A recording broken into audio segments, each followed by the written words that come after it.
প্রিয় দর্শক, শুভ সন্ধ্যা।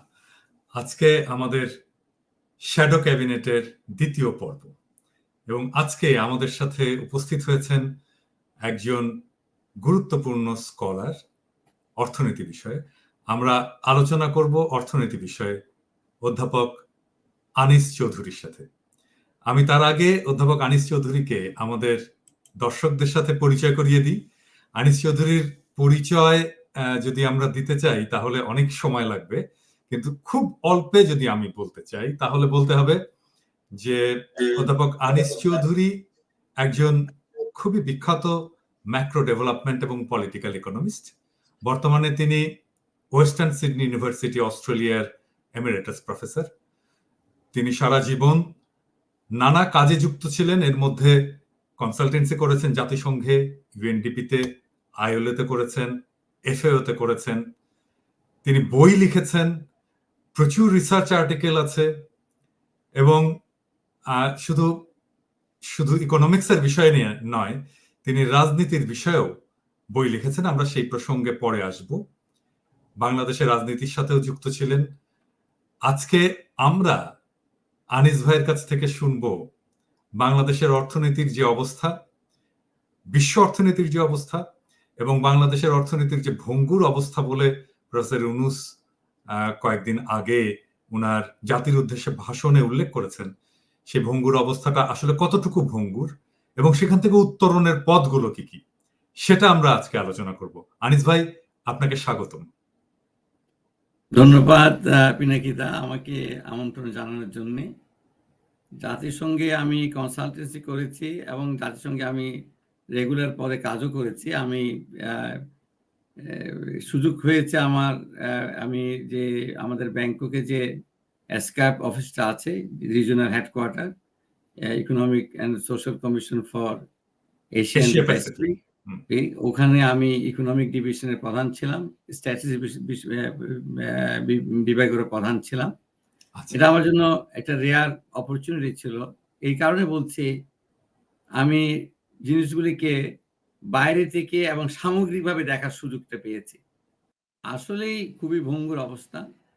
এই ভঙ্গুর অবস্থার পেছনে দায়ী হচ্ছে 1970-71 সাল থেকে যে পর্যন্ত আমরা ব্র্যাটন উডস সিস্টেম যেটা বলি, সেটা হচ্ছে ডলারের মাধ্যমে বিশ্ব বাণিজ্য চলবে এবং সেই ডলারের একটা গোল্ড ব্যাকিং ছিল। সেই গোল্ড ব্যাকিংটা 71 থেকে আর নেই।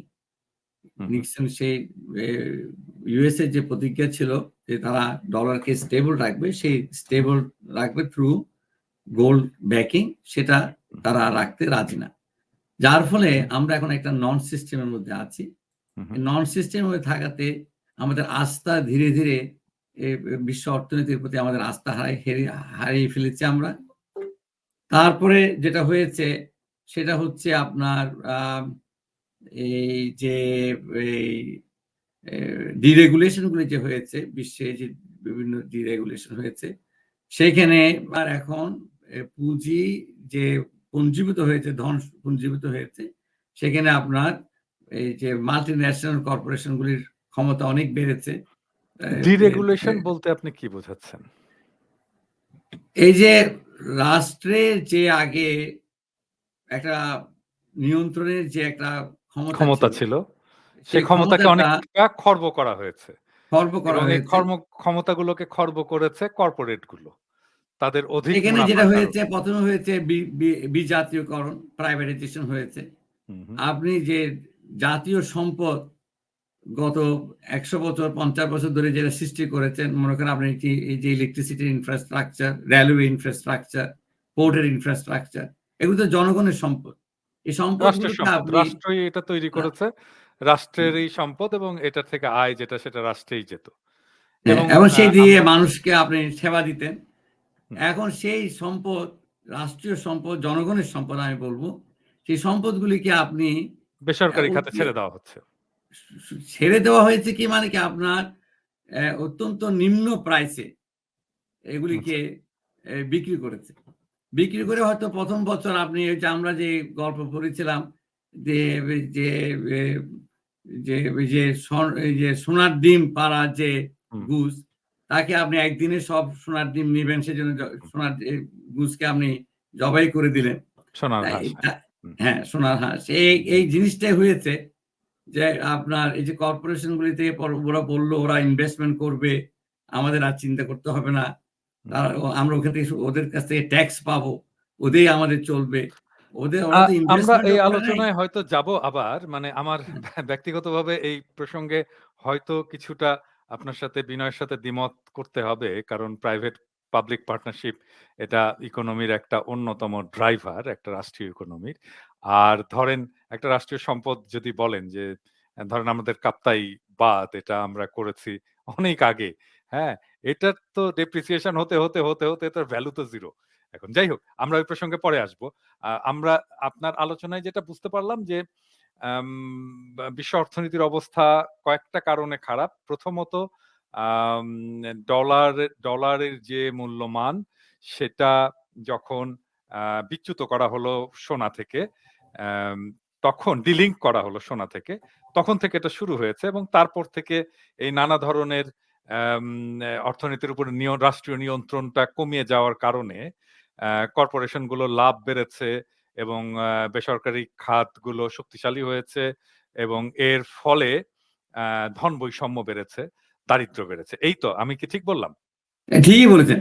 আচ্ছা। এবং এতে করে আমাদের এখন যেটা হয়েছে যে কথা আমি যে আসছিলাম, যে ট্যাক্স পাওয়া নিয়ে আমার রেভিনিউ যে আমাদের ফ্লো যেটা ছিল সেটা কমে যাওয়াতে প্রত্যেকটি দেশে এখন আপনার ঋণের পরিমাণ বেড়ে গেছে। আপনি যদি আমেরিকার দিকে দেখেন, আমেরিকাতে আপনার অ্যাবাউট এই যে beginning of 1980s about $10 billion national debt ছিল। এখন এটা হয়ে গেছে 34 ট্রিলিয়ন, 10 বিলিয়ন থেকে 34 ট্রিলিয়ন ডলার ন্যাশনাল ডেট। আচ্ছা, এই প্রসঙ্গে আসি। এই প্রসঙ্গে আপনার একটা ইন্টারেস্টিং আর্টিকেল গত বছর ছাপা হয়েছে।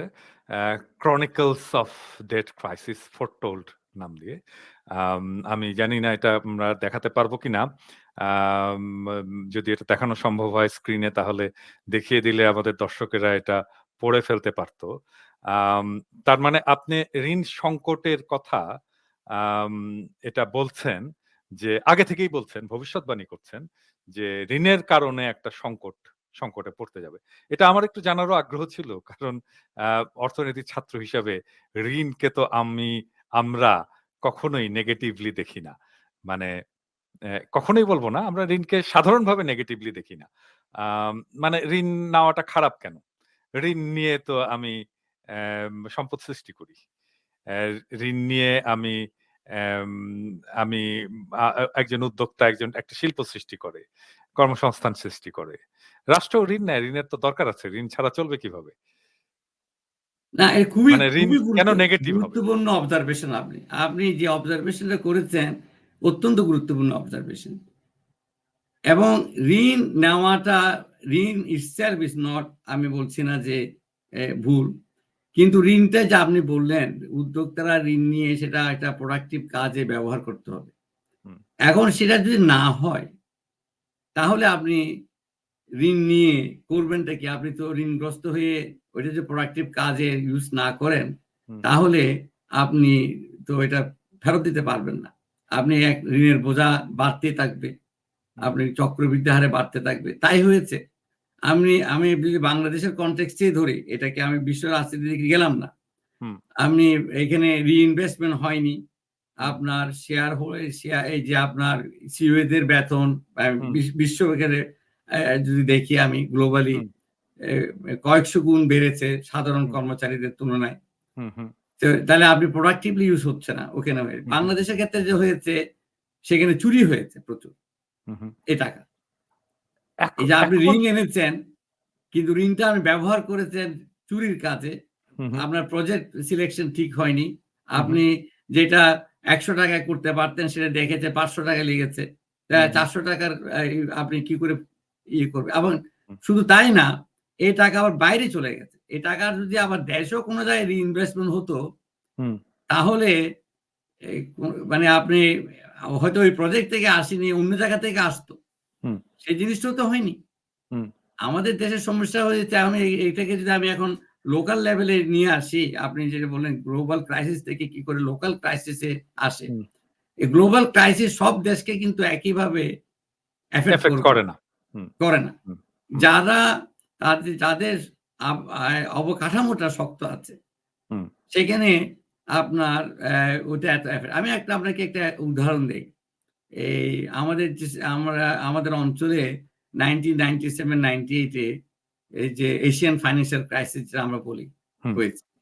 কেউ এটা প্রেডিক্ট করেনি। কারণ সবাই বলছিল যে আসিয়ান কান্ট্রি গুলি হাই গ্রোথ হচ্ছে, ইস্ট এশিয়ার মিরাকেল হচ্ছে। সবাই হুম, ওই ইয়েতে একটা মরীচিকার মধ্যে ছিল।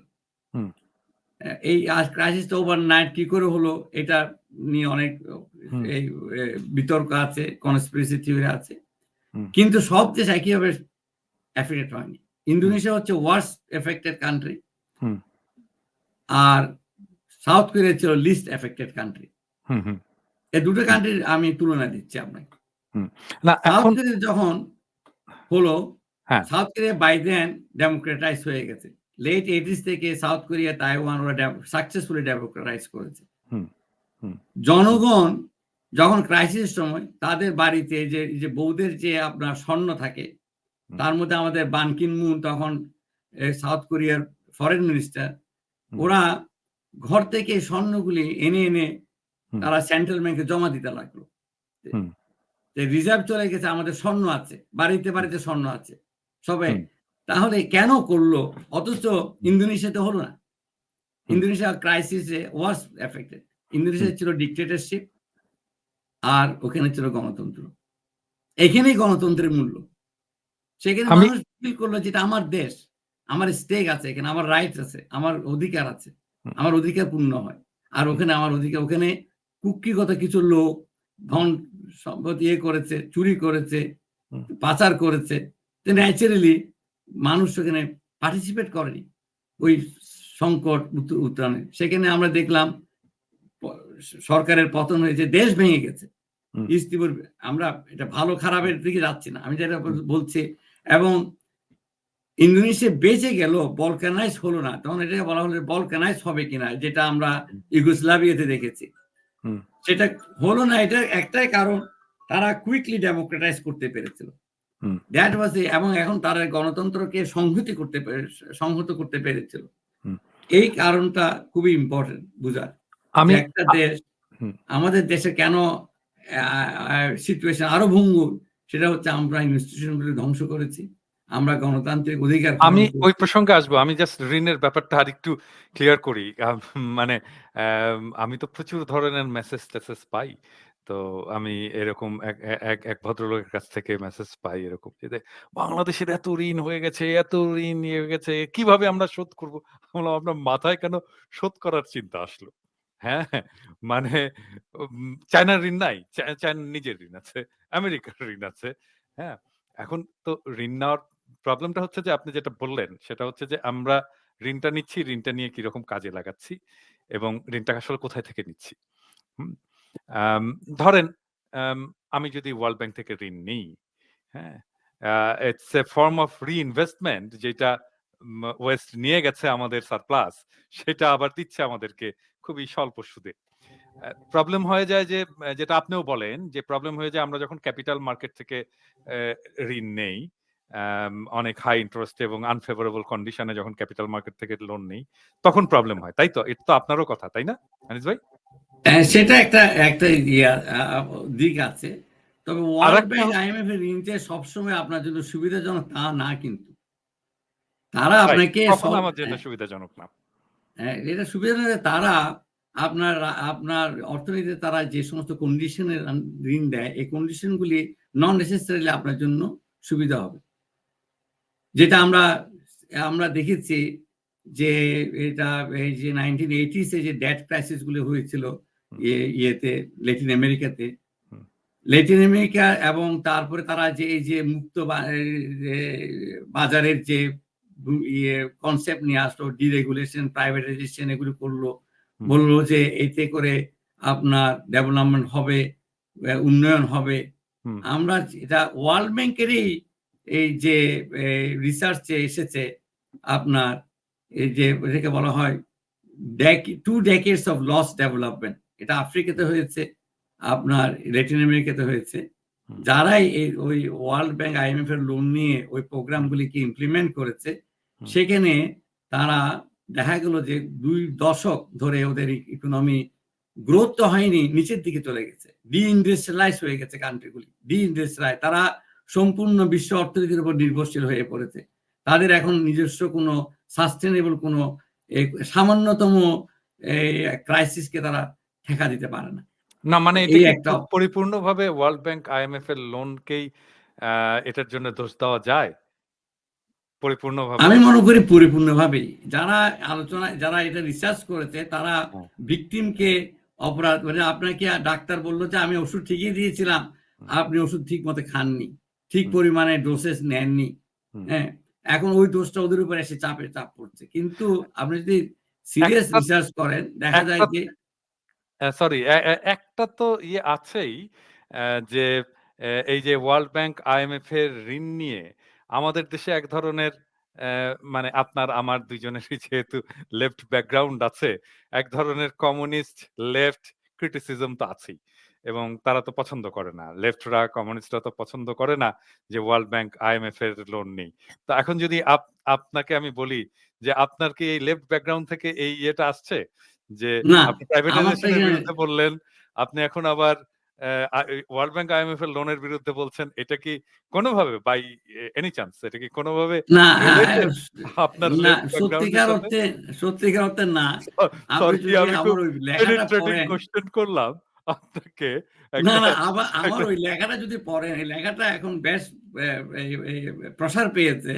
আমি ওখানে সব ডেটাবেস, আপনি আপনি এই যে এই 1960 সনের বিগিনিংয়ে তখন অনেক বিতর্কের পরে জাতিসংঘে আপনি ডেভেলপ কান্ট্রিরা এগ্রি করলো 0.7% of their national income will be given, দিবে আপনাকে ইয়ে হিসাবে, মানে এইড হিসেবে আসবে, ট্রান্সফার অফ, এই যেটা আপনি বললেন, যারা আমাদের কাছ থেকে নিয়ে গেছে তারা আমাদেরকে কিছু সাহায্য বলবো না আমি, তারা কিছু আমাদেরকে ফেরত দেবে। সেটা তারা এগ্রি করলো অনেক তর্ক বিতর্কের পরে 1% অফ GDP আর GNP। সেটা পরে বলে না আমরা সরকারি ভাবে দেব 0.7 আর বাকি 0.3 বেসরকারি খাতে আসবে, সেইভাবে আমরা মোটামুটি 1% করে GDP। তখন যে সময় সিদ্ধান্ত নিয়েছিল তখন কিন্তু ওইটাই ছিল অ্যাকচুয়ালি 0.6% এর মতো আপনার আসতো এইড হিসাবে, সরকারি ভাবে আসতো। তো সেই জন্য ওটাকে 0.7 করা হলো, আচ্ছা ঠিক আছে আর 10% বাড়ানো যাবে। এখন এটা তো কখনই হয়নি, এখন হচ্ছে এটার পরিমাণ হচ্ছে 0.3%। তাহলে আপনি কি আপনার প্রমিস রেখেছেন গত 60 বছরের প্রমিস? তো এখন তারা বলছে যে না, তোমরা সরকাররা হচ্ছে আপনার সরকারি ইয়ে করাপ সব সরকার, আমরা দেব না, আমরা এনজিওদেরকে দেব এই টাকাটা। এনজিওরা পায়নি। তো এনজিও মুভমেন্ট শুরু হলো 1980s থেকে টু আন্ডারমাইন দি স্টেট। হ্যাঁ, তো এটা করলেন আপনি। আবার তারপরে আরেক দিক এখন থেকে আনিস ভাই, আরেক দিক থেকে যে ধরেন চাইনিজ লোনের বিরুদ্ধেও তো এক ধরনের ক্যাম্পেইন আছে। জি, চাইনিজ ডেট ট্র্যাপ বলে তো জি, একটা ক্যাম্পেইন, বড় ধরনের ওয়েস্টে ক্যাম্পেইন আছে যে, এবং শ্রীলঙ্কার যে আম আম আম বিক্ষোভ এবং সরকার পরিবর্তন, এটার পেছনে চাইনিজ ডেট ট্র্যাপের একটা বড় রোল ছিল বলেও অনেকেই বলার চেষ্টা করেছেন। তো এই প্রসঙ্গে আপনার মতামতটা কি? মানে ধরেন ওয়ার্ল্ড ব্যাংক IMF এর আমার মতামত লোন এই নিয়ে তো খুবই একটা ইয়ে আছে, চাইনিজ ডেট ট্র্যাপ নিয়েও, চাইনিজ লোন নিয়েও একটা প্রবলেম আছে। তাহলে আপনি চাইনিজ লোনটাকে কিভাবে দেখেন? চাইনিজ লোন, এই যে 2-1 দিন আগে, মানে সপ্তাহখানেক আগে আপনার সাউথ আফ্রিকার প্রেসিডেন্ট রামাফোসা ওপেনলি বলেছে আমরা আমরা এখানে কোনো ডেট ট্র্যাপ দেখছি না, চাইনিজ লোন আমাদের জন্য যে জিনিসটা ওয়েস্ট আমাদের সাথে প্রমিস করে করেনি, সেটা চাইনিজরা আমাদেরকে সাহায্য করছে। এটা আমি ইতিহাসে আর যাব না, কিভাবে আপনার এই যে জাম্বিয়া থেকে আপনার রেল লাইন তানজানিয়ার মধ্যে দিয়ে চায়না ইয়ে করেছিল এই শীতল যুদ্ধের সময়, বানিয়ে দিয়েছিল ওখানে, ওগুলি আমি যাচ্ছি না ইতিহাসে। বা এখন যদি আমি শ্রীলঙ্কার ইয়েতে দেখেন, শ্রীলঙ্কার টোটাল ডেটের আপনার মোর দেন 50% হচ্ছে কমার্শিয়াল লোন, আর চাইনিজ ডেট হচ্ছে ক্যাপিটাল মার্কেট আপনার থেকে নেওয়া। ক্যাপিটাল মার্কেট ক্যাপিটাল মার্কেটে হয়, যেগুলো শর্ট টার্ম লোন, ম্যাক্সিমাম 10 বছরের ম্যাচুরিটি, হাই ইন্টারেস্ট রেট।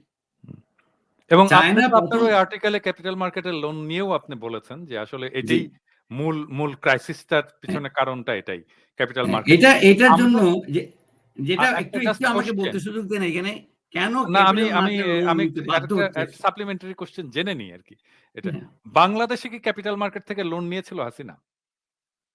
খুব বেশি না বাংলাদেশে। আচ্ছা, আচ্ছা। বাংলাদেশের সমস্যা কিন্তু ম্যাক্সিমাম হচ্ছে অফিসিয়াল লোন।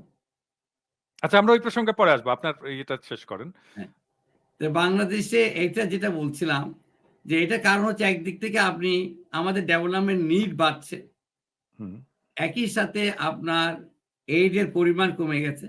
হুম, তখন ওয়ার্ল্ড ব্যাংক থেকে আসলো যে না, আমরা ওই যে আপনার যেটাকে একটা তো পিপিপির কথা আপনি বললেন, ওটা হুম, একটা কনসেপ্ট, আর ওদের একটা কনসেপ্ট ডিফারেন্ট। আর যেটা বললেন ব্লেন্ডেড ফাইন্যান্স, আমরা এটা দিয়ে এই বিলিয়ন ডলার এইডকে আমরা ট্রিলিয়ন ডলার করব থ্রু ব্লেন্ডেড ফাইন্যান্স। মানে আমি এটাকে দিয়ে গ্যারান্টিড করব এই আপনার রিটার্ন, তাহলে প্রাইভেট সেক্টর থেকে প্রচুর লোন আসবে। ইকোনমিস্ট, যেটা আপনি লেফট ওরিয়েন্টেড কোনো ম্যাগাজিন না, ইকোনমিস্ট এটা সমালোচনা এসেছে। আমি আমার আর্টিকেলে আমি ডিটেইলে যাচ্ছি না, রেফারেন্স গুলো আছে যারা পড়তে চান। হুম, সেখানে দেখা যাচ্ছে এই প্রমিসটা সম্পূর্ণ ইয়ে হয়েছে, মানে ফলপ্রসূ হয়নি। আপনার এই বিলিয়ন ডলার ট্রিলিয়ন ডলার হয়নি।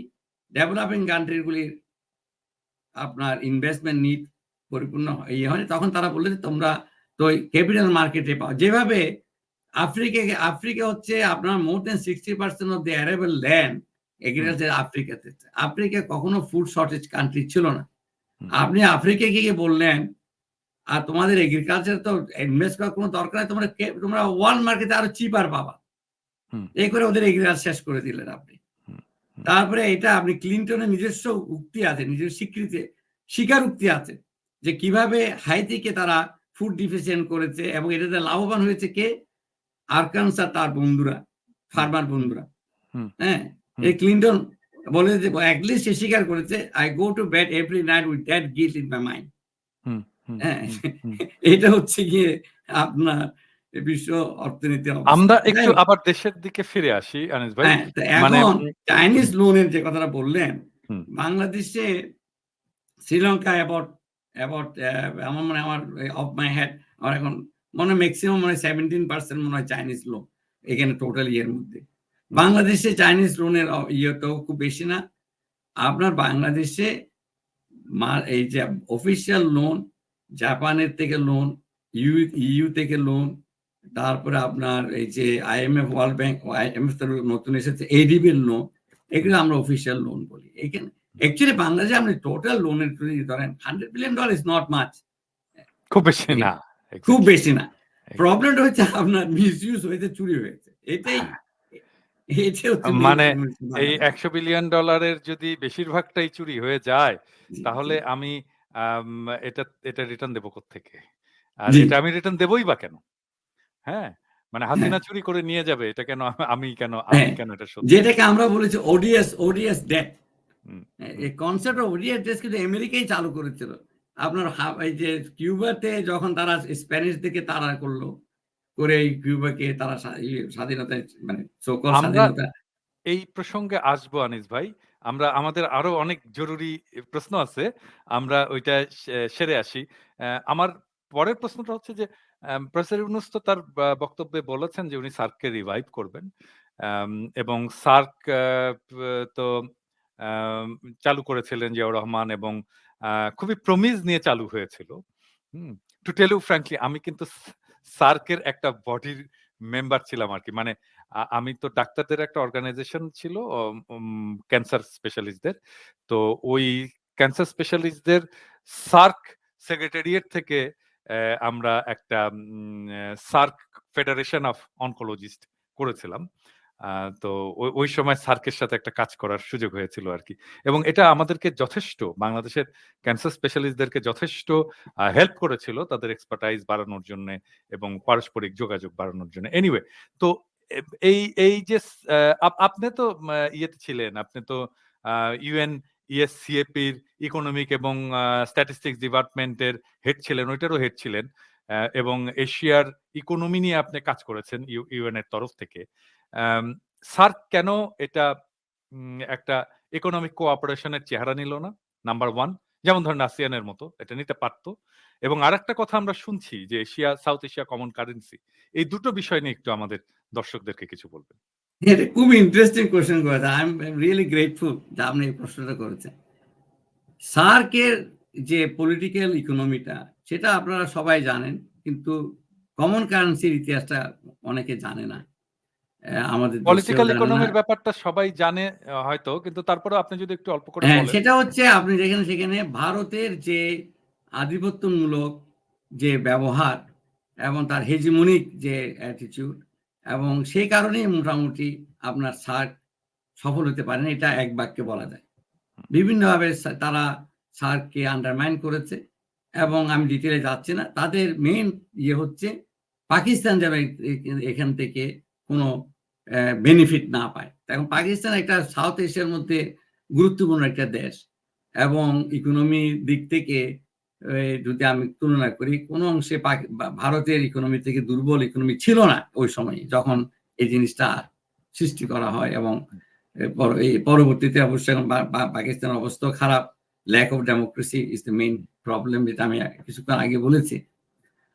তো এখানে যেটা হয়েছে, আমি এখানে তারা পাল্টা একটা প্যারালেল একটা চিন্তাধারা তারা শুরু করলো আর্লি 2000 থেকে 2002 দিকে। তখন ভারতের যে ফরেন মিনিস্ট্রির আন্ডারে একটা রিসার্চ অর্গানাইজেশন আছে, বলা হয় যেটা RISS। এই RISS এর রিসার্চ ইনস্টিটিউটের থেকে তারা কিছু গবেষণাপত্র বের করলো, সেখানে হচ্ছে তারা সাউথ এশিয়াতে কমন কারেন্সি করা যায় কিনা। এবং তারা ইউরোপিয়ান কমন কারেন্সি তখন হয়ে গেছে, তখন একটা ইউফোরিয়া শুরু হয়েছে। সেই ইউফোরিয়াকে উপর ভর করে এটা তারা চিন্তা করবো, এটা ফ্লোট করলো। ফ্লোট করে তারা ভেরি ইন্টারেস্টিং, এটা ভেরি লং স্টোরি। তো তারা কিছুদিন এটা সার্কের মাধ্যমে এটাকে তারা প্রমোট করার চেষ্টা করলো। সেটা তারা সার্কের একটা সম্মেলনে শ্রীলঙ্কা থেকে এন্ডোর্স করালো, নেপাল থেকে এন্ডোর্স করালো। এখন কমন কারেন্সি যদি হয়, এবং এই যে গত বছর বাংলাদেশে এটা ওরা একটা সাউথ এশিয়ান ইকোনমিক অ্যাসোসিয়েশন করেছে, এটা করে বাংলাদেশে তারা গত বছরে নভেম্বর মাসে বাংলাদেশে কনফারেন্সে, সেখানেও কিন্তু একটা এজেন্ডা আইটেম ছিল south Asia common currency. Fortunately বাংলাদেশের ইকোনমিস্টরা এখনো এটাতে অনবোর্ড না, তবে তারা রিয়েল কারণটা বুঝতে পারেনি। আমি উইথ অল রেসপেক্ট, তারা এমনি বলছে যে এটা টেকনিক্যালি এখনো ফিজিবল না, বাট এটা even if is technically feasible, politically it is a killer for Bangladesh, এবং ইকোনমিক্যালিও কিলার হবে। যেটা আমরা দেখছি, এই যে ইউরোপিয়ান কমন কারেন্সিতে ছোট ছোট দেশ, গ্রিস দেখেন, গ্রিসের কোনো সেই নেই। জার্মানি যেভাবে ডিকটেট করে গ্রিসকে সেভাবে চলতে হয়। আমরা সেটা 2008-2009 সালের ক্রাইসিসের সময় দেখেছি। এবং অনেকে বলেছিল যারা একটু প্রগতিশীল রাজনীতিবিদ গ্রিসে আছে, হ্যাঁ, ইয়ানিস আমার বন্ধু মানুষ, ওদের ফাইন্যান্স মিনিস্টার হয়েছিল, সে তো এটার বিরুদ্ধে বলেইছিল। তো তারা বেরিয়ে আসতে চায়। যাই হোক, তো কমন কারেন্সির পিছনে ওরা RISS যে ডাইরেক্টর ছিলেন সেই সময়, আমার সাথে খুবই তার পরিচয় আছে, ডক্টর, আমি নামই বলে ফেলি, ডক্টর নাগেশ কুমার। তারা নাগেশ কুমারকে এসক্যাপের ইকোনমিক ডিভিশনের হেড করলো। ওখান থেকে তখন এসক্যাপের কাছে যে ইকোনমিক কোঅপারেশন, সে তখন ওইখান থেকে একটা কনসেপ্ট বের করলো, ইকোনমিক কোঅপারেশন এন্ড ইন্টিগ্রেশন। এবং সে খুবই সে অ্যাকচুয়ালি কম্পিটেন্ট ইকোনমিস্ট, এবার কোনো সন্দেহ নেই, এবং খুবই ভদ্রলোক, মানুষকে কনভিন্স করতে পারেন, কথাবার্তা খুব সুন্দর তার। সে ওটাকে ইকোনমিক ইন্টিগ্রেশন দিয়ে সে, এবং এই যে south Asian economic association network, এটা তারই সৃষ্টি।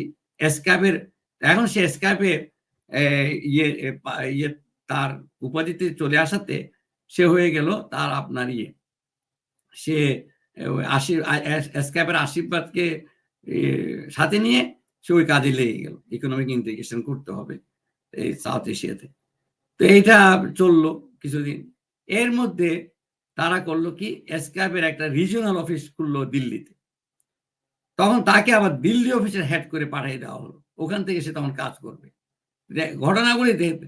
এখন ঘটনা চক্রে তারা হয়তো বুঝতে পারে না আমার ব্যাকগ্রাউন্ড, আমি তার স্থলাভিষিক্ত হয়ে গেলাম স্কাইপে।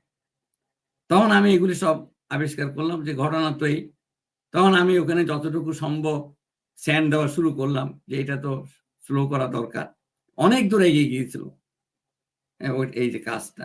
এবং সেখানে তখন সে যখন চলে যায়, ব্যাপারটা দেখুন, সে সাধারণত যে স্কাইপের ইকোনমিক ডিভিশনের যে চিফ আমি ছিলাম, সেটা অটোমেটিক্যালি আপনি defect chief economist of the reason.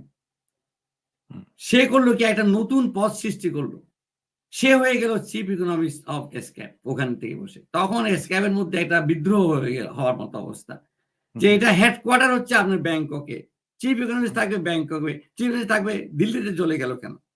অন্যান্য ডাইরেক্টররা প্রতিবাদ করলো সেটা, এবং তারা আমাকে বললো যে তুমি এই পদটা ছাড়বে না, এটা এটা এটা তা ওদের সাহায্যে এটা নিয়ে আমাদের মধ্যে দ্বন্দ্ব হলো। যাই হোক, এটা আমি পার্সোনাল লেভেলে এগুলি যাচ্ছি না।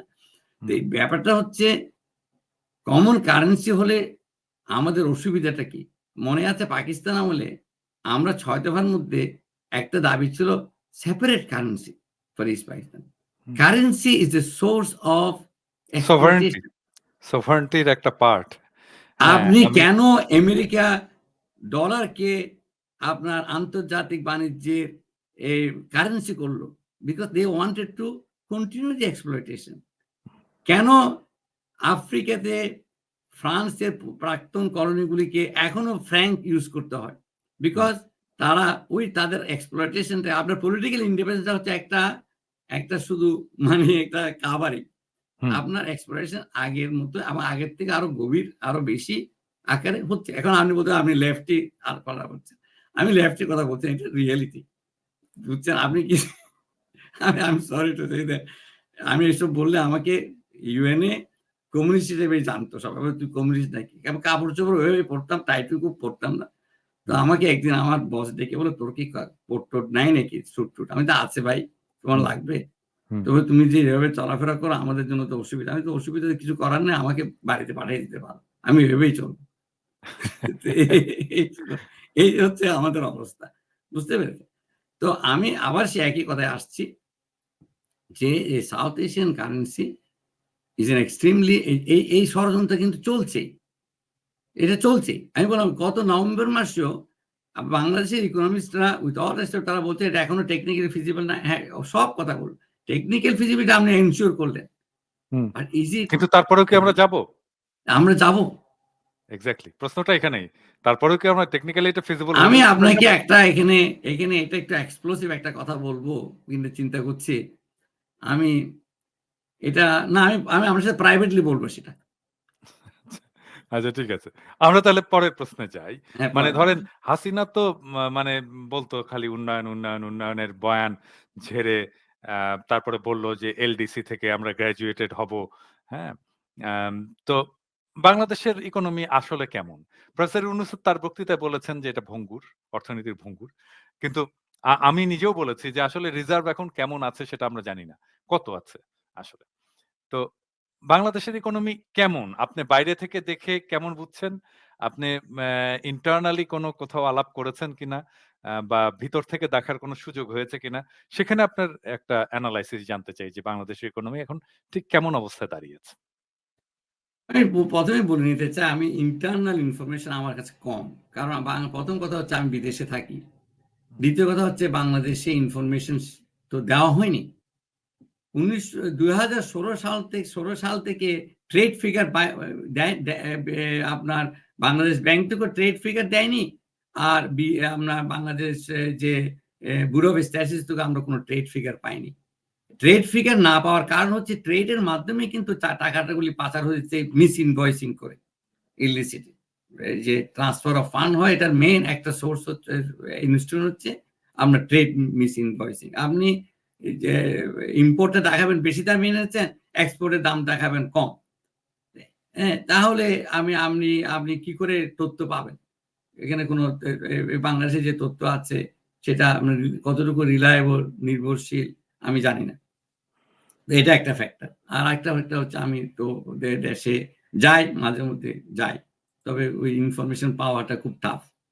ওইটা আমি রিলাই করি। আমি কিন্তু সাধারণভাবে যেটা বলছিলাম যে বাংলাদেশের অর্থনীতি ভঙ্গুর কেন? একটা হচ্ছে প্রচুর টাকা পাচার হয়েছে। ধনবৈষম্য বেড়েছে সাংঘাতিক। মানুষ এখানে এই যে আপনি বললেন উন্নয়ন কিন্তু শুধু জিডিপি না।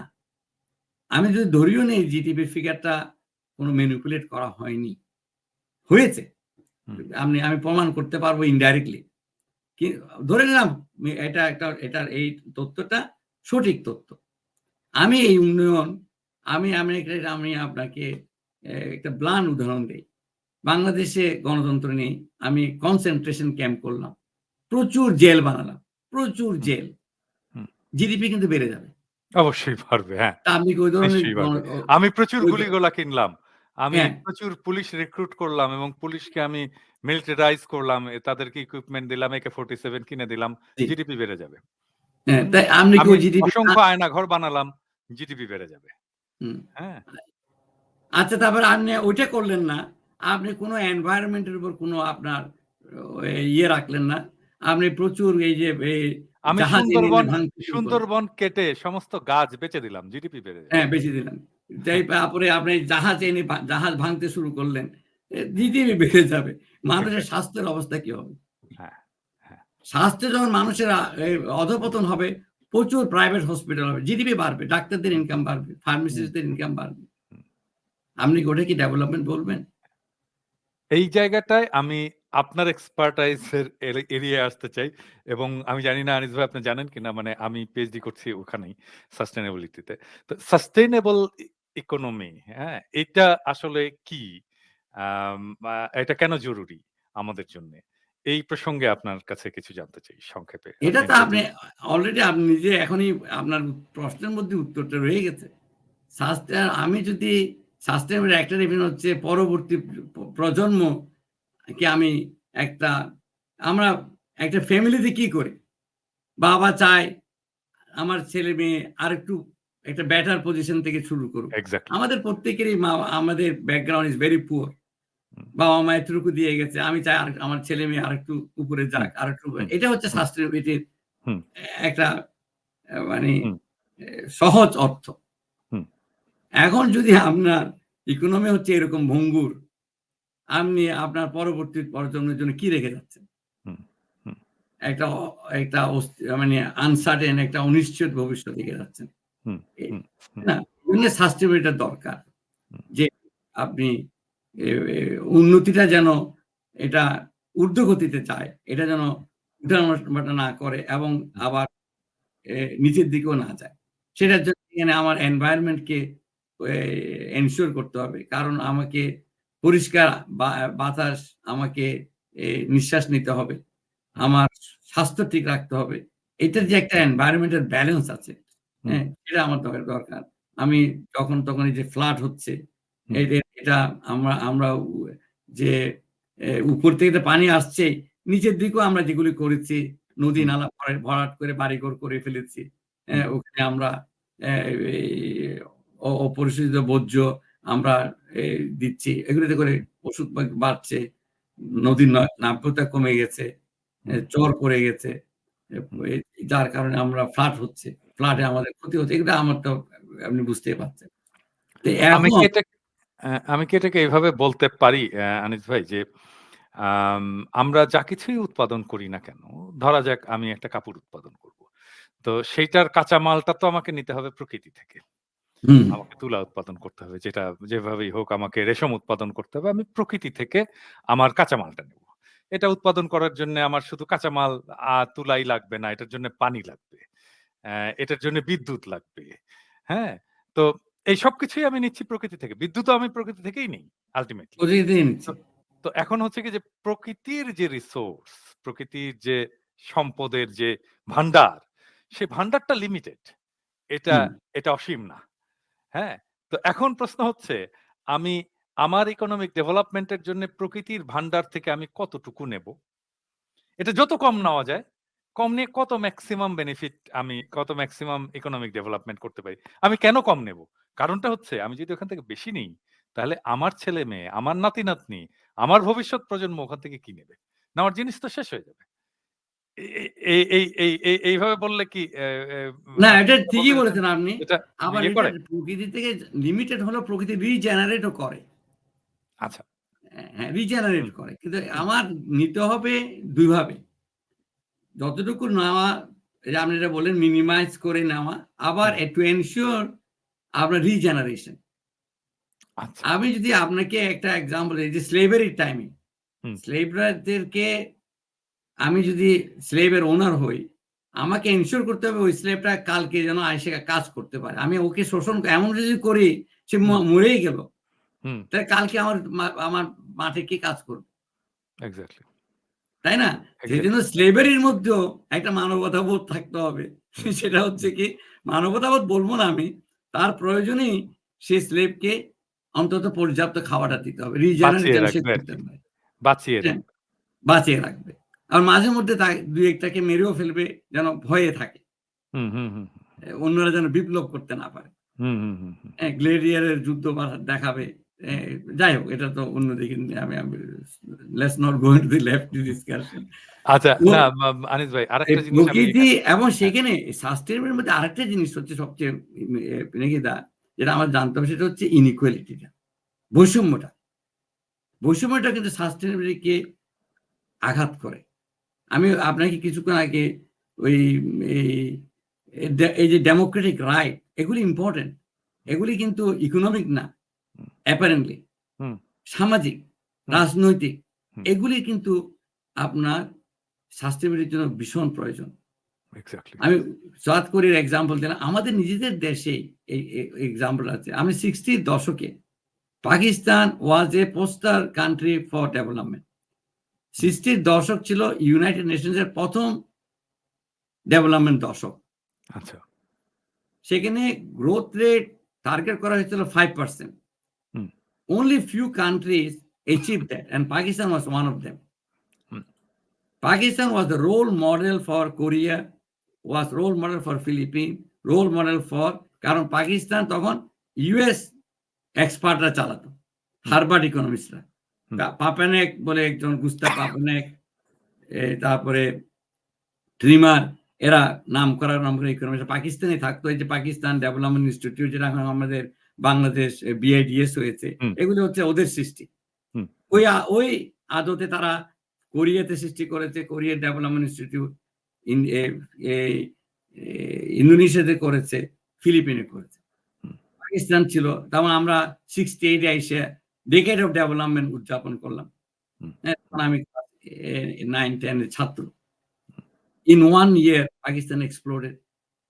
হুম, হুম, আইয়ুব খান পতন হলো। কেন? এই যে আমাদের আঞ্চলিক বৈষম্যগুলি বেড়ে গেল। হুম, পার্সোনাল বৈষম্য তো বেড়েছেও, আঞ্চলিক বৈষম্য বেড়ে গেল। এটা সাস্টেইন করতে পারেনি। কান্ট্রি ধ্বংস হয়ে গেল। হুম, হুম, হুম, সিমিলারলি আমাদের এখানে এখন যেই বৈষম্যটা হয়েছে, হুম, দারিদ্র্য কিন্তু মানুষ দারিদ্র্যের মধ্যে আমরা সবাই গরিব। সবাই একজন আরেকজনকে সাহায্য করে আমরা টিকে থাকতে পারব। হুম, কিন্তু যখন বৈষম্য বাড়ে, তখন কিন্তু এটা একটা রিলেটিভ ডিপ্রাইভেশন সৃষ্টি হয়। হুম, তখন ঘৃণা সৃষ্টি হয়। হুম, তখন আমার কাছে মনে হয় এই দেশ আমার না। আমি হুম, কেন স্যাক্রিফাইস করব এই দেশের জন্য? হুম, এই দেশ তো ওদের জন্য। যারা হুম, ধনী, হুম, যারা ক্ষমতাশীল, হুম, যাদের অনেক পাওয়ার আছে। হুম, আমার জন্য দেশ না। তাহলে দেশের যদি যখন কোন সমস্যা আমি ঝাঁপিয়ে পড়ব না। হুম, যেটা আমি কোরিয়াতে ঝাঁপিয়ে পড়েছিল লোকজন। হুম, সাধারণ লোক, ঘরের বউ ওরা ঝাঁপিয়ে পড়ল। তাদের যার কিছু আছে হুম, এগুলো নিয়ে ঝাঁপিয়ে পড়ল তারা। এই হুম, যে সাস্টেইনেবিলিটি এই দিকটা কিন্তু খুবই প্রয়োজন। হুম, হুম, আপনার এনভায়রনমেন্ট এর দিক থেকে যেটা আপনি বললেন, যে উদাহরণ দিলেন অত্যন্ত সুন্দর উদাহরণ। কিন্তু যে জিনিসটা মিসিং হয়ে যায়, যেমন বাংলাদেশে ওরা দেখায় বলত যে মালয়েশিয়ার মডেল ফলো করব, আমরা সিঙ্গাপুর মডেল ফলো করব। আপনি দেখেন মালয়েশিয়াকে এখন বলা হয় মিডল ইনকাম ট্র্যাপে আছে। কেন? মালয়েশিয়া সাকসেসফুলি ডেমোক্রেটাইজ করতে পারে নাই।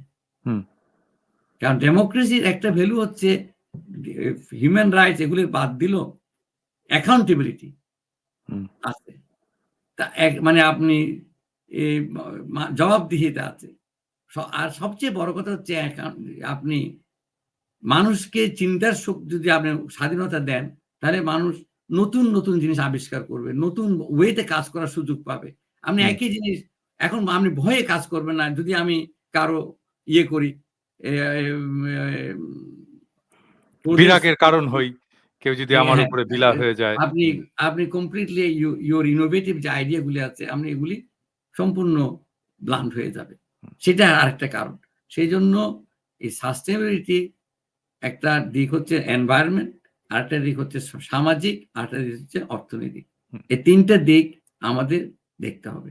এবং আমি চতুর্থ দিক অ্যাড করি, সেটা হচ্ছে সামাজিকের সাথে রাজনৈতিক। রাজনীতি ছাড়া অর্থনীতি এবং সামাজিক এটা কাজ হবে না, যেটা আমরা পলিটিক্যাল ইকোনমি বলি। হ্যাঁ,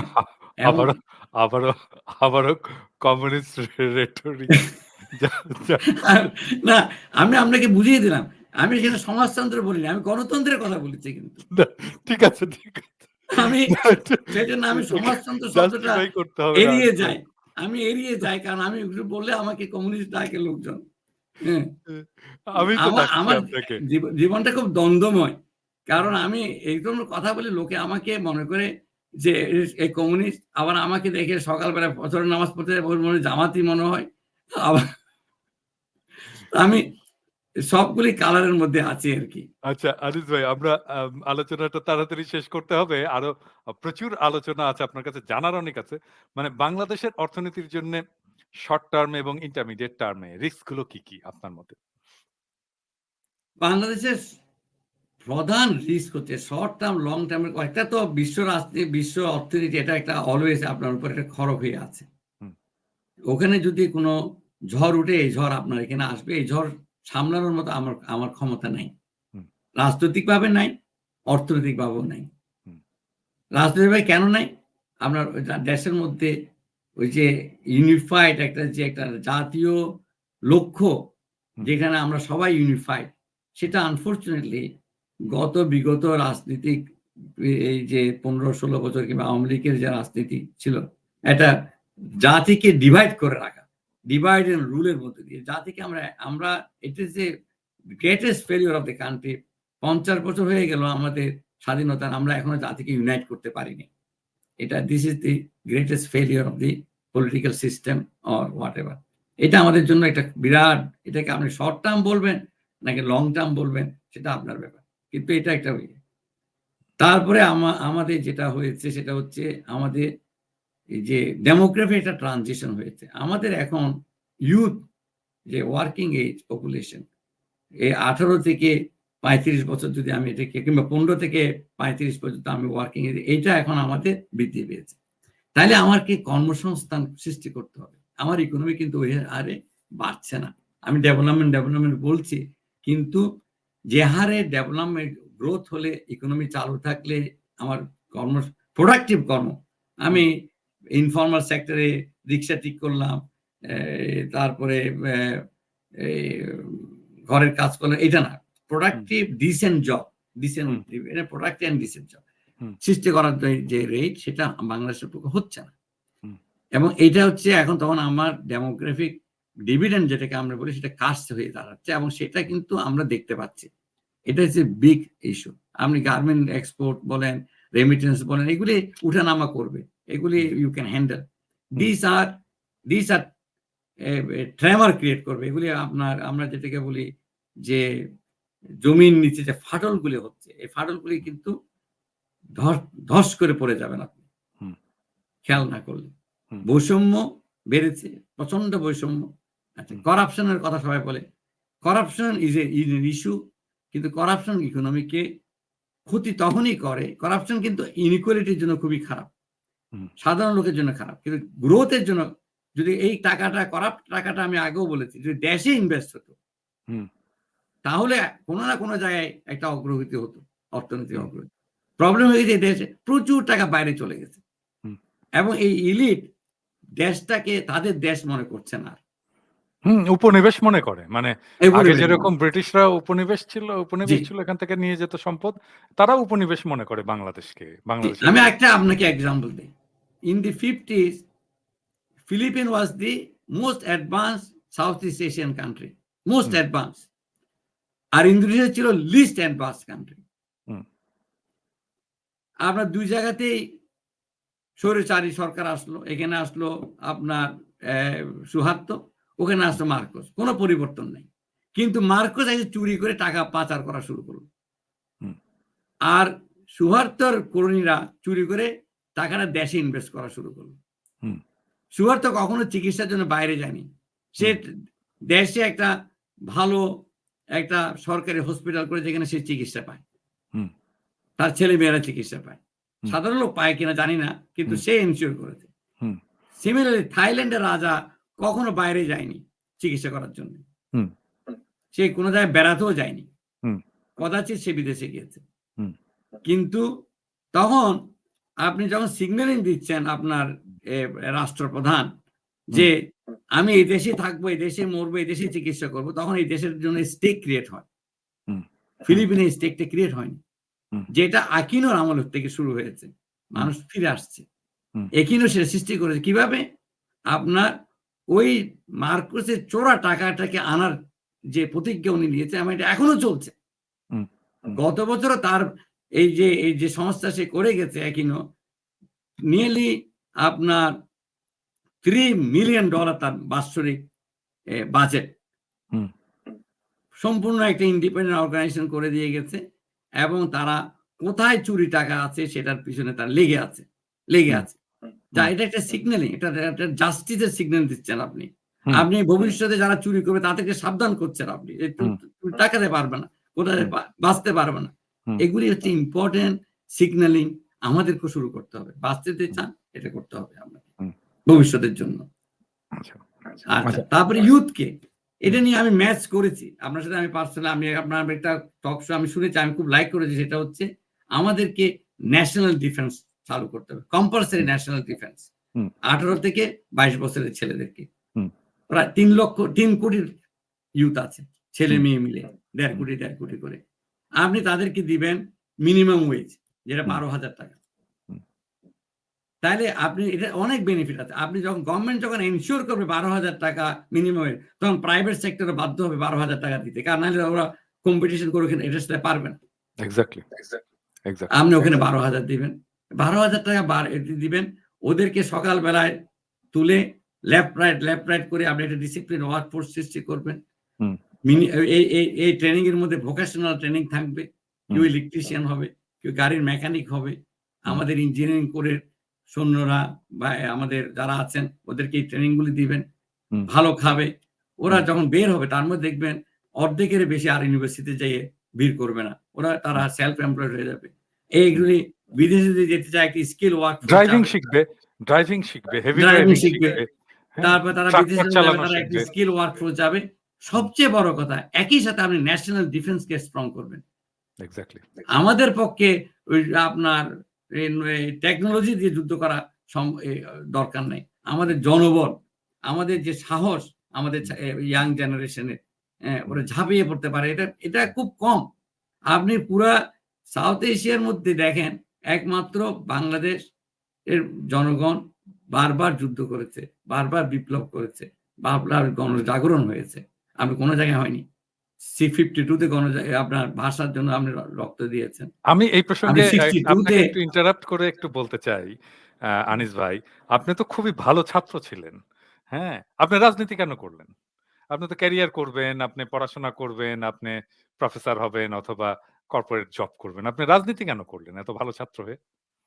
মানে আপনি খুবই ব্রাইট ছাত্র ছিলেন, কিন্তু পলিটিক্স কেন?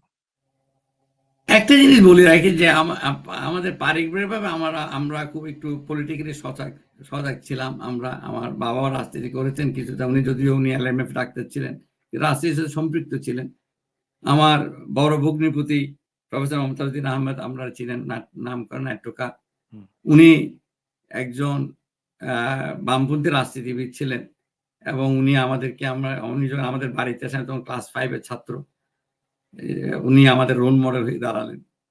উনি আমাদেরকে এই যে মৌলানা ভাসানীর প্রতি আমাদের যে একটা উনার রাজনীতি সম্পর্কে আমাদেরকে বলতেন। তা ন্যাচারালি তখন এটা আকৃষ্ট হয়েছি ওটার প্রতি। এবং তখন দেখলাম আমরা যখন রাজনীতিতে আসি, আসলে ভালো, ভালো ছাত্ররাই তখন রাজনীতিতে যেত। হ্যাঁ? এবার আপনি যদি দেখেন এই যে আমাদের আজকে যে অর্থনৈতিক অ্যাডভাইজার আমাদের সালাউদ্দিন ভাই, উনিও আমাদের বামপন্থী রাজনীতি ছাত্র ইউনিয়ন করেছেন। ছাত্র ইউনিয়ন। ছাত্র মানে ইউনিয়ন করেছেন এবং উনি এখনো ব্যানর গ্রুপ পর্যন্ত ছাত্র ইউনিয়ন এখনো করেছেন। পর্যন্ত বাংলাদেশের ইন্টেলেকচুয়াল কি বলবো যে ল্যান্ডস্কেপ এটা তো বামপন্থীরাই তৈরি করে রেখেছে। এখনো জি, জি, পর্যন্ত। হ্যাঁ? জি। আপনি আপনি খোঁজ নিয়ে দেখেন এক করে দেখবেন। হয়তো তাদের নানা ধরনের ওরিয়েন্টেশন আছে এখন। আচ্ছা এখন ধরেন আপনি রাজনীতি করলেন। তারপরে আপনি রাজনীতি কন্টিনিউ করলেন না কেন? শুনেন, আমি কতদিন শেষ রাজনীতির করলেন? আমি একটু ব্যাখ্যাপট দেই। আমরা যখন স্বাধীনতার পরপর যখন আমি ইউনিভার্সিটিতে আসলাম, আমরা তখন আমাদের একটা স্বাধীনতার স্বপ্নটা ভঙ্গ হয়েছিল। সেটাও একটা কারণ আমাকে রাজনীতিতে জড়িত রাখা। হুম, সেই স্বপ্নটা ভঙ্গ হয়েছে কিভাবে? হুম, ১ম দিন থেকে আমরা দেখলাম একটা স্বৈরাচারী টেনডেন্সি আমরা যেটার জন্য আমরা এদেরকে বলা হলো আমি সমাজতন্ত্র করব। হুম, আমার মনে আছে জাফর ভাই লালদিঘির মডার্নের বক্তৃতা করছেন যে আমাকে মেননকে এ বঙ্গবন্ধু শেখ মুজিব আমাদেরকে ডেকেছেন। বলে যে, "আয় আমার সাথে আমরা সমাজতন্ত্র করব।" উনি জিজ্ঞেস করেছেন, "সমাজতন্ত্র আপনি কি ধরনের সমাজতন্ত্র তো সোনার কোনো পাথর বাটি নয়। হুম, তার একটা ডেফিনিশন আছে। আপনি হুম, কি ধরনের সমাজতন্ত্র করবেন সেটা আগে বুঝান। হুম। তাইলে আমি আসতে পারি।" তখন দেখলাম তারা সমাজতন্ত্র বলতে উনি একটা এক পার্টি রাস রা রা এক রা এক যে ওয়ান পার্টি একদলীয় একটা শাসন থাকবে। একদলীয় এটাই উনার কাছে রাষ্ট্র সমাজতন্ত্র। এটাকেই উনি সমাজতন্ত্র মনে করলেন এবং সেখানেই উনি হবেন সবার প্রিয়। ওইটাকেই উনি সমাজতন্ত্র বলে চালিয়ে দিতে চাচ্ছেন। হুম। তারপর আমরা 73 ইলেকশন দেখলাম কিভাবে কারচুপি হয়েছে। আমি বিশ্বাস করেন কম রাতেই আমি আমার হলে থাকতে পেরেছি। এই রক্ষী বাহিনী আর ছাত্রলীগের এই যে অত্যাচার মানে আমি আমি তখন ঢাকা যে মেডিকেল কলেজে হোস্টেলে থাকতাম কিছুদিন। আমার বন্ধু এখনো বেঁচে আছে ডাক্তার শফিক। নোয়াখালীতে প্র্যাকটিস করে সে। হুম। আর এ এ মাঝে মধ্যে ইঞ্জিনিয়ারিং ইউনিভার্সিটির হলে যে আপনার শেরেবাংলা হলে এ হুম, আশ্রয় নিতাম। প্রায় দিনই আমাকে পালাতে হতো মানে হল এখন যেমন এই যে ছাত্রলীগের যেমন গেস্ট রুম কালচার ইত্যাদি, ইত্যাদি নির্যাতন সেটা সেই সময়ে ছিল? সে আরো মানে আমার চোখের সামনে ঢাকা বিশ্ববিদ্যালয়ের ব্যালট বাক্স যে ইয়ে এ হাইজ্যাক করলো শেখ কামালের নেতৃত্বে। আমার চোখের হুম। সামনে। আমি কি করে এটা বলব না? আমার চোখের সামনে। সে এটা হাইজ্যাক করলো। সূর্য সেন হলের থেকে গিয়ে ওখানে তারা ১ম এ নাচানাচি করছে সবাই মিলে। ভেঙেছি তো ভেঙেছি সূর্য সেনের দুর্গ। তারপরে যখন খবর শেখ আসলো মুজিব যখন মারা যায় তখন কি আপনি ছাত্র? জি, তখন আমি ছাত্র।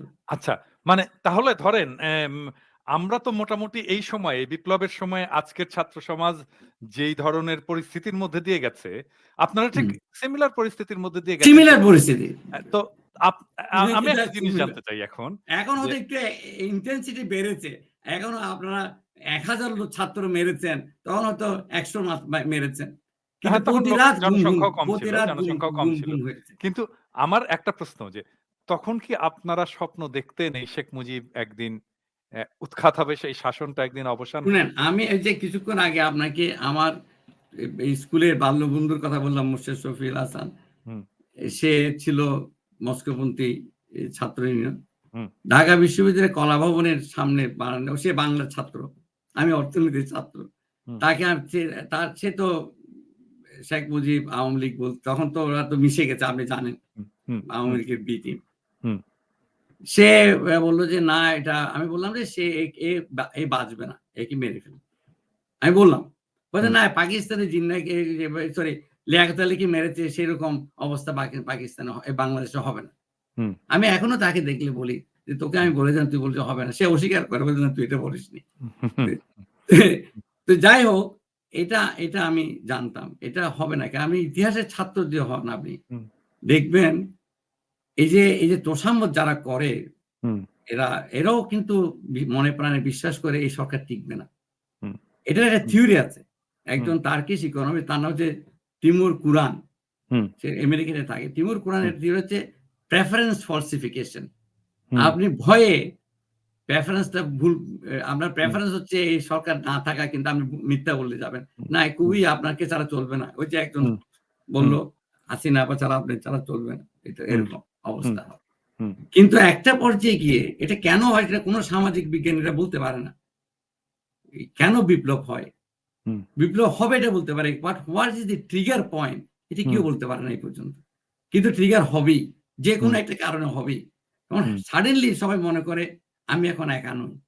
হুম, হুম, এখন আমার উপর রিপ্রেসাল আসতে হুম, পারবে না, কিংবা আসলেও ওরকম হবে না। হুম, এটার একটা মিটিং পয়েন্ট এসে যায়। হুম, যখনই মিটিং পয়েন্ট হয়, ইউ ক্যানট স্টপ। হুম, হুম, সেটা ১৫ বছর লাগতে পারে, ১০ বছর লাগতে পারে। আমরা হুম, ইরানের শাহর ক্ষেত্রে দেখেছি।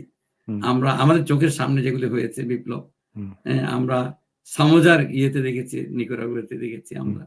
হুম, আমরা পরবর্তীতে চেসিসকো ইয়েতে হুম, দেখেছি।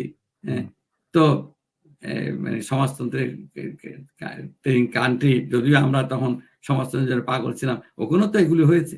হুম, তাই না? হুম। এই চেসিসকোর তবে কথা তবে বললাম। বাংলাদেশের তরুণদের লড়াই, ছাত্র জনতার লড়াই অবশ্যই আমি বলব এইটা অবিশ্বাস্য। এটা যে ঘটবে, হ্যাঁ? এটা যারা করেছে তারাও এটা কল্পনা করেনি। যারা উৎখাত হয়েছে তারাও এটা কল্পনা করেনি। কিন্তু এটা ঘটেছে এবং এই মরণপণ লড়াই, এইটা এইটার legacy অনেক, অনেক দিন পৃথিবী এটা নিয়ে গর্ব করবে। আমার শেষ কারেক্ট। প্রশ্ন আমার শেষ প্রশ্ন, আপনি দেশ ছাড়লেন কেন? আমি দেশ ছাড়লাম কেন? তখন আমাদের মধ্যে 75 এর ঘটনার পর বামপন্থীদের মধ্যে একটা মারাত্মক একটা কনফিউশন সৃষ্টি হলো। জিয়াউর রহমান সাহেবকে সমর্থন করবে কি করবে না। আচ্ছা, আমি এর আগে একটা কথা বলে রাখি, একটা না বললে নয়। হুম, এই যে নকশাল দেখা মাত্রই গুলি করা হবে, হুম, এটাও শেখ মুজিবের মুখ থেকেই বের হয়েছিল। হুম, এবং মৌলানা ভাসানী বলেছিলেন, নকশাল কি কারো পিঠে লেখা থাকে? এই ধরনের একটা পরিস্থিতিতে আমরা রাজনীতি করেছি। তো বামপন্থীরা তখন মানে বুঝতে পারে এটা কি একটা প্রয়োজনের কারণে জিয়াউর রহমান সাহেব প্রেসিডেন্ট হলেন। কাজী জাফর সেটা সমর্থন দিলেন। হুম, টঙ্গীর শ্রমিকরা এসে সেই সোহরাওয়ার্দী উদ্যানে বিরাট সমাবেশ করলাম আমরা। হুম, এটা নিয়ে পার্টির মধ্যে নানান রকম ঘটনা এবং বিতর্ক। তার মধ্যে থেকে আমি আমি কমপ্লিটলি কনফিউজড। আমি আমি I was confused, কখনো এদিকে কখনো ওদিকে। তখন এক পর্যায়ে দেখলাম মনে হয় আর এদেশে রাজনীতির যে আশা নিয়ে, যে স্বপ্ন নিয়ে আমরা রাজনীতি করেছিলাম, স্বাধীন জনগণতান্ত্রিক পূর্ব বাংলা, ১৯৭০ সালে আমরা পল্টন থেকে ঘোষণা দিয়েছিলাম স্বাধীন জনগণতান্ত্রিক পূর্ব বাংলা। সেটার কারণে কাজী জাফরের ৭ বছর সশ্রম কারাদণ্ড হলো। হুম, উনি হুলিয়ায় থাকলেন। হুম, এখন দেখি তবে অন রিফ্লেকশন আমার কাছে মনে হয় ওই সিদ্ধান্তটা সঠিক ছিল। জাফর হুম, ভাইয়ের সিদ্ধান্ত সঠিক ছিল। আমরা যদি ওইখানে থাকতাম, তাহলে জিয়াউর রহমান সাহেব শাহ আজিজের মতো লোকের কাছে যেতে হতো না, এবং বাংলাদেশ এটা নতুন একটা বাংলাদেশে পরিণত হতো বলে আমি এখন অন রিফ্লেকশন মনে করি। বা ওই সময়ে তারুণ্যের যে এ একটা অস্থিরতা, সে হুম। অস্থিরতার মধ্যে একটা কনফিউজড মাইন্ড নিয়ে আমি দেশ ত্যাগ করি। তখন লেখাপড়ায় মন দিলাম আবার। ফরচুনেটলি আমি যে ইউনিভার্সিটিতে গিয়ে পড়ালেখা করেছি ওটা খুব হেটেরোডক্স ডিপার্টমেন্ট ছিল। সেখানে আমি অ্যা প্রগতিশীল অ্যা অ্যা শিক্ষকদের আন্ডারে পড়ালেখা করেছি। হুম, সেটা আমি I still cherish those days. তো হুম। এই হচ্ছে পার্সোনালিটি। আমার আমার আমি শেষ প্রশ্নটা করব। আ এটা একটু আপনার কাছে আগেই আমি ক্ষমা চেয়ে নিই। এটা একটু ব্যক্তিগত প্রশ্ন হবে। কিন্তু আমি এই প্রশ্নটা করার যে এম ক এম করার যে আগ্রহ, এটাকে আমি চাপা দিয়ে রাখতে পারিনি। আমার বিশ্বাস যে আমার দর্শকেরাও প্রবাবলি এই একই প্রশ্ন তাদের মনের মধ্যে রেখেছে। আম সেটা হচ্ছে যে আপনি বামপন্থী ব্যাকগ্রাউন্ড নিয়ে বামপন্থী রাজনীতি করেছেন। কমিউনিস্ট ব্যাকগ্রাউন্ড এর রাজনীতি করেছেন। অ্যা আপনার ওই সময়ে কি আপনি যখন এই বামপন্থী রাজনীতি করছেন, তখন কি আপনি নাস্তিক ছিলেন? আমি নাস্তিক ছিলাম কিনা জানি না। We are in a very confuse mind. তবে মৌলানা ভাসানী আমাদের কাছে কিন্তু একটা বিরাট একটা মানে আদর্শের কারণ। উনি তো নাস্তিক ছিলেন না। উনি কিন্তু গণমানুষের কথা বলে যাচ্ছেন। আমি যখন বিদেশে গেলাম, আমাকে একজন লোক বললেন, বলছে তোমাদের দেশে তোমরা একজন নেতার মূল্যায়ন করতে জানো নাই। আমি বলছি কে? বলছে সে তো মডার্ন ডে সাহাবা। আমি কি বলেন মডার্ন ডে সাহাবা? তখন উনি হুজুরের নাম বললেন। আমি অবাক হয়ে গেলাম।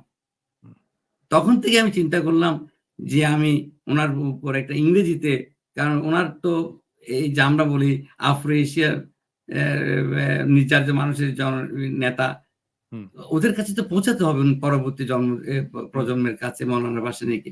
তখন আমি উদ্যোগ নিলাম, বন্ধু বান্ধব যারা ওখানে নিউ ইয়র্কে ছিল তাদেরকে ডেকে এনে আমরা মৌলানা ভাসানী ফাউন্ডেশন করলাম।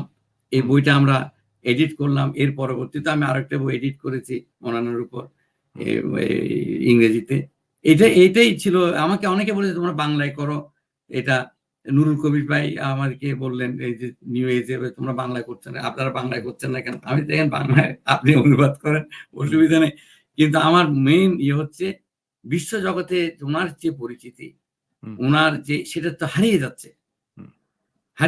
আপনি অবাক হওয়ার মতো কথা। তখন একটা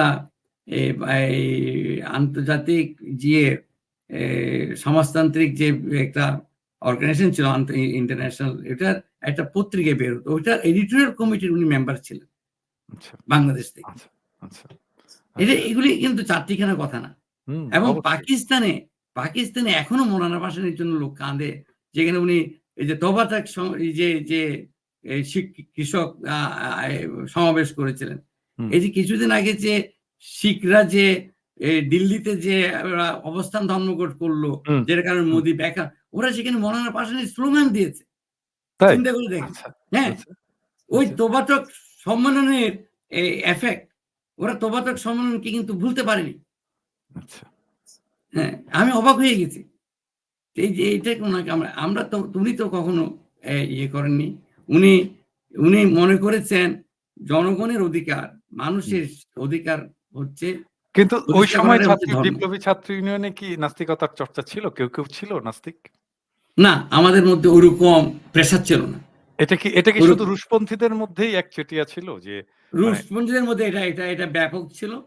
আমাদের মধ্যে আমি যদি নাম ধরে বলতে চাই নেতাদের মধ্যে, আমরা রণভাই, জুনু ভাইকে দেখেছি, ওনারা এই ব্যাপারে উদাসীন ছিল এবং ডিসকারেজ করতেন আমাদেরকে মিলাদ টিলাতে যাওয়াটা এইসব।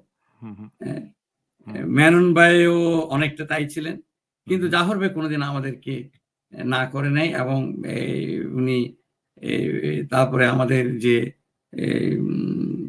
মান্নান ভূঁইয়া বলেন, মোস্তফা জামান হায়দার ভাই বলেন, ওনারা আমাদের, সালু ভাই আমাদের, শ্রদ্ধে সালু ভাই বছরখানেক আগে মারা গেলেন, উনি কখনো আমাদেরকে ঠিক, ওনার নিউট্রাল ভাব। আপনি বললেন একটা কনফিউজড মিটিং এর মাঝখানে আমি উঠে গেলাম, কোথায় যাচ্ছ তুমি? আমি নামাজটা পড়ে আসি। একটু হাসাহাসি করলো আমাকে নিয়ে, যে তুমি মানে প্রতিক্রিয়াশীল, হ্যাঁ, প্রগতিশীল না, এইরকম আর কি, এই জন্য হাসাহাসি। না, আপনি বললেন যে একটা প্রতিক্রিয়াশীল বলে নাই আমাকে ভাই। আচ্ছা, মানে জিনিসটা কন্ট্রাডিকশনের জন্য ওরা হাসতো, যেহেতু এটা আর কি, তাই এই কন্ট্রাডিকশন এখনো আছে। না, ওই যে আপনি বললেন যে একটা কনফিউজ স্টেটে ছিলেন, তো সেইখান থেকে আপনি একজন বিশ্বাসী হয়ে ওঠার যে জার্নিটা, এটা কি খুব লেংদি জার্নি ছিল নাকি? এই জার্নিটা কেমন ছিল? এই জার্নিটা টু সাম এক্সটেন্ট লেংদি, আমি বলবো লেংদি ছিল, আমি অস্বীকার করবো না।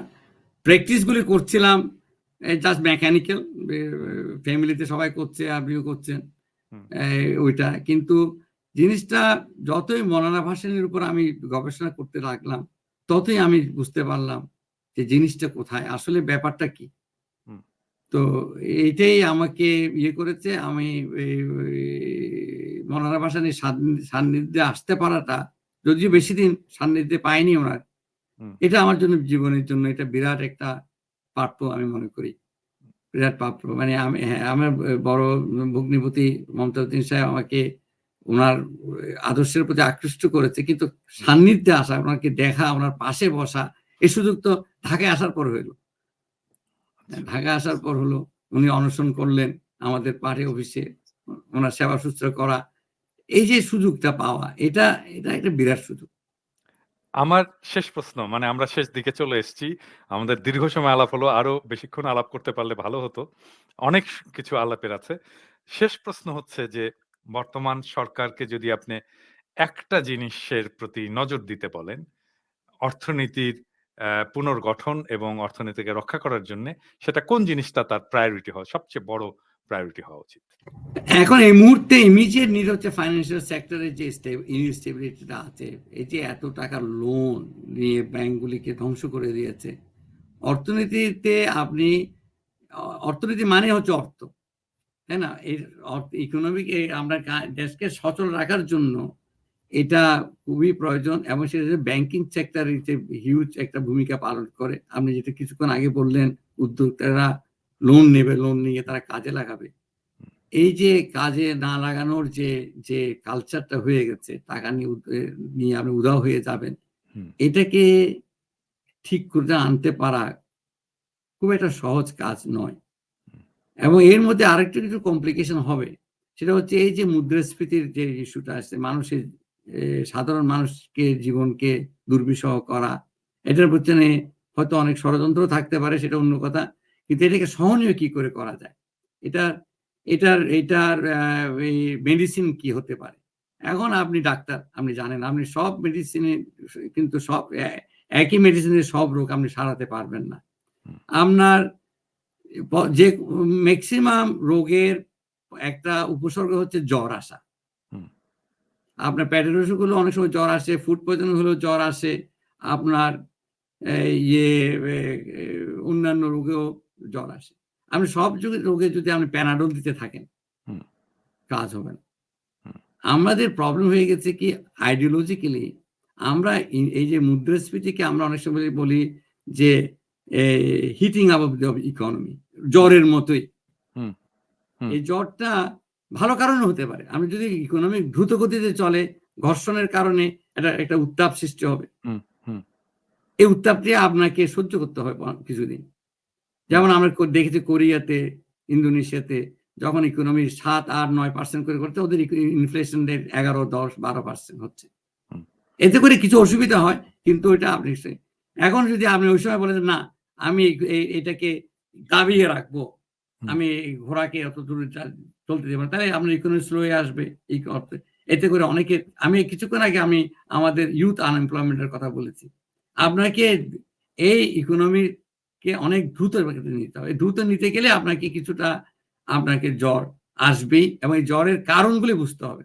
এই যে এখন ফ্লাড হলো, এই জন্য এটা ইকোনমি দ্রুত করার কারণে না, বিশ্ববাজারে দাম বেড়ে গেছে, এটার জন্য আপনার এটা এফেক্ট হবে। বিশ্ববাজারে আপনার এই যে যুদ্ধ লেগেছে ইউক্রেনে, সেখান থেকে মুদ্রা আপনার ফুডের দাম বেড়েছে, এটার এফেক্ট এখানে হবে। এটা আপনি মুদ্রা সংকোচন নীতি দিয়ে কি করে করবেন, আপনি এখন আপনি সব জায়গায় এইটাকে যদি ইনফ্লেশনকে 5% মধ্যে রাখতে হবে, 2% মধ্যে রাখতে, এইটার তথ্যটা আপনাকে দিল কে? এর ইম্পেরিক্যাল ভিত্তি কি? এটার কোনো ভিত্তি নাই, এটা জাস্ট আইডিওলজিক্যাল। এইটা থেকে বের হওয়া, আসতে পারা আমাদের সনাতন অর্থনীতিবিদদের জন্য খুবই ডিফিকাল্ট। আমি এই আরেকটা পেপার আপনার পাঠানো উচিত ছিল। আমি রিসেন্টলি আরেকটা পেপার করেছি, এই ইনফ্লেশন একটা ডেভেলপ কান্ট্রির জন্য করেছি, একটা ডেভেলপিং কান্ট্রির জন্য করেছি। আমি অর্ধ শতবৎসরের আমি দিয়েছি, ডেটা দিয়েছি, বিশ্বের বিভিন্ন দেশের ডেটা দিয়েছি। কোনো জায়গায় 10 to 11% ইনফ্লেশনে ইকোনমির ক্ষতি হয়েছে, ধসে পড়েছে, এটার কোনো প্রমাণ নেই। Not a single evidence. আমি এখন এখানে আপনার প্রোগ্রামে চ্যালেঞ্জ দিয়ে বলছি, not a single evidence. Higher inflation, hyper inflation বলি, অ্যাবাভ 40-50% ইজ ব্যাড। এবং এই কেসগুলো খুব রেয়ার, এই কেসগুলো খুব রেয়ার। এবং এই কেসগুলি হয় যখন পুরো আপনার পলিটিক্যাল ক্রাইসিসে পুরো দেশ ভেঙে পড়ে, যেমন আপনার সোভিয়েত ইউনিয়ন ভাঙার পরে হয়েছে। এবং এগুলি খুব শর্ট লিভ। ইরানের বিপ্লবের পরে হয়েছে, নিকারাগুয়ের বিপ্লবের পরে হয়েছে ওখানে। তো এখানে এগুলি খুব শর্ট লিভ, 1-1.5 মাসের মধ্যে এগুলি চলে যায়। এটার জন্য আপনি ইকোনমিকে আবার বলবেন short term pain for long term gain, এগুলি তাত্ত্বিক কথা, এগুলি আইডিওলজিক্যাল। এটা একটা বিরাট চ্যালেঞ্জ রয়ে গেছে বাংলাদেশে। কারণ আনফরচুনেটলি আমরা এই এই চিন্তাধারা থেকে উইথ অল রেসপেক্ট, আমি নাম বলবো না, আমার থেকে অনেক সিনিয়র ইকোনমিস্টরা আছেন, কিন্তু আমার সাথে যদি ওনারা বসেন, আমাকে ওনাদের আমি দাবি করব যে আপনারা আমাকে ডেটা দেন, আমাকে বাংলাদেশের কন্টেক্সটে ডেটা দেখান যে ইনফ্লেশন যখন 7, 8, 9, 10% হয়েছে, ইকোনমি ধ্বংস হয়ে গেছে, ইকোনমি গ্রোথ হয়নি। এটা একটা ভুল এই ডায়াগনোসিসের একটা বিরাট রিস্ক আমাদের মধ্যে আছে।